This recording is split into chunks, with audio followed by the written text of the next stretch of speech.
it makes it elevated, tastes better, and you just have a better time.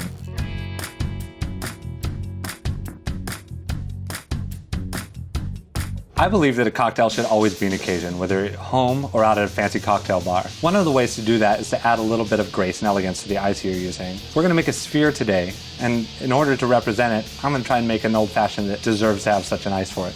We're gonna use the most basic version of an old-fashioned, and I think the most elegant. So we're gonna start by adding a couple of dashes of angostura, 1/4 ounce of simple syrup, and 2 ounces of your favorite whiskey, bourbon or rye. So I brought today a giant copper press. Actually, this one's made out of brass.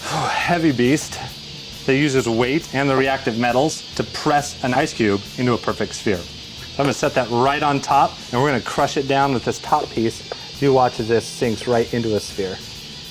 All that reactive nature of the ice actually has to put its chilling power somewhere, and when you're using a press like this, it goes straight into the metal. So after a few uses, it'll slow down. Just run it under the sink, heat it back up, and you can keep cranking them out the whole time. While presses like these can be hard to find, and they can be a little bit pricey, you can carve it at home, and there are things that make some really cool shapes. While this is doing its thing, I'm gonna go back and stir, just briefly, our old-fashioned. We're using 1x1 cold draft cubes. These guys have more surface area than the big cubes we've been working with so far. The more surface area exposed, the better you can chill, and the more dilution you're gonna get. Now this is an old-fashioned, and all we really wanna do is mix it up and get a little bit of chill in there, because we're gonna be pouring it over that big ice cube that comes out of the press.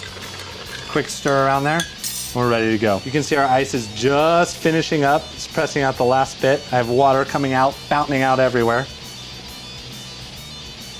As it squeezes out this last little bit, it's ready to come out now, so I'm gonna go ahead and lift this. You see we have this beautiful sphere in here. It's perfectly round and perfectly clear. This is gonna be that little bit of pomp and circumstance that the cocktail needs just to make it a little bit more of an occasion. Once that's in your glass, we're gonna take our julep strainer, pour it right over the ice. Try to be as gentle as possible with it. We're gonna get our traditional garnishes of an orange peel. A lot of people think it's just there for decoration, but garnishes add a lot to the drink. In particular, the orange oils that I'm gonna express over the top. So take it peel side out, give it a little squeeze from behind, and make sure you're getting all of that orange right over the drink. I'm gonna add a lemon just to complete the recipe. I'm using a paring knife to do this. My favorite tool for the job is actually a Y peeler. And there's your old fashioned. It's got just the right amount of bitters, the right amount of sweetness, a full 2 ounces of bourbon, and that beautiful, beautiful ice.